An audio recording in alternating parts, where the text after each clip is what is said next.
At 64 years old, Michael J. Fox has reached a point in his life where people are watching him with growing concern, especially as his family appears closer, more protective, and more involved than ever before. His story, however, began long before fame, built on constant change, uncertainty, and the need to keep moving. As a child in a Canadian military family, Michael never stayed in one place for long.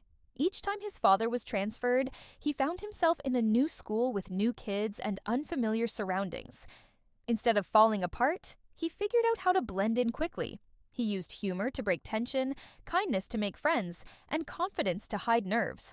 When the family finally settled in Burnaby, British Columbia, he poured his energy into hockey, dreaming of becoming a professional player. But when it became clear his small size would hold him back, he felt his first major heartbreak. Yet that disappointment pushed him toward the acting world, where he quickly discovered a passion he hadn't known he was capable of.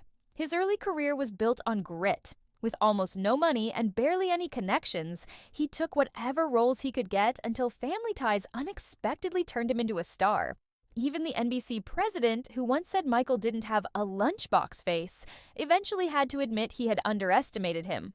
Soon after, Back to the Future transformed him into one of the biggest names of the 1980s. But during the height of his success, small physical signs appeared: twitches, tremors, movements he couldn't stop. At 29, doctors delivered the diagnosis he least expected: Parkinson's disease. It was a moment that crushed him. He kept the illness private for years, managing symptoms with medication and hiding his struggles from the public while continuing to work at full speed. Behind the scenes, fear and denial grew, and alcohol slowly became his way of escaping the truth.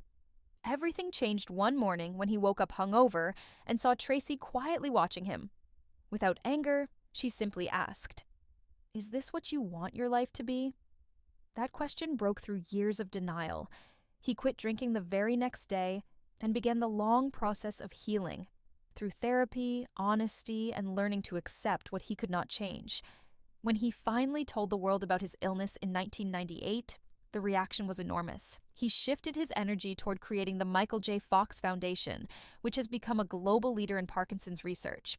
Meanwhile, he continued facing the daily challenges of the disease: strict medication schedules, painful stiffness, memory problems, and moments when his body simply wouldn't respond.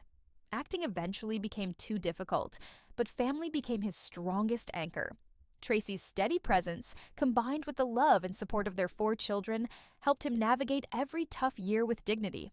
Today, as he slows down and his family stays close, people can see both the toll of his illness and the extraordinary strength that has carried him through a lifetime of battles he never asked for, but faced with remarkable courage.